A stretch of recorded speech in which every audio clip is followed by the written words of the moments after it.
আমার মেয়ে ওর বান্ধবীকে নিয়ে এসছে।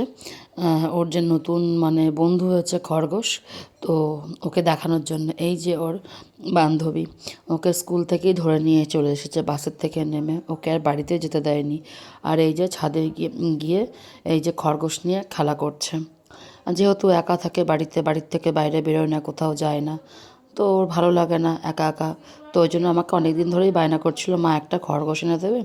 তো ওর জন্য এনে দিয়েছিলাম। আর এই যে আমার ছাদ বাগানে ফুল গাছে কত সুন্দর ফুল ফুটেছে।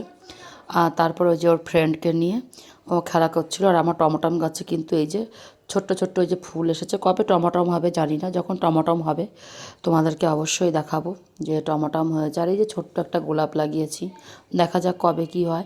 আর এই যে আমার মেয়ের যে নতুন ফ্রেন্ড খরগোশ, ও এই যে ছাড়া পেয়ে এই গাছের এদিক দিয়ে ওদিক দিয়ে টবের মাঝখান দিয়ে ঘুরে বেড়াচ্ছে। আর ওই টবের মধ্যে দুটো একটা যে ঘাস হয়েছে ওগুলোকে খাচ্ছিল। ও খুশি, খরগোশও খুশি, আমার মেয়েও খুশি।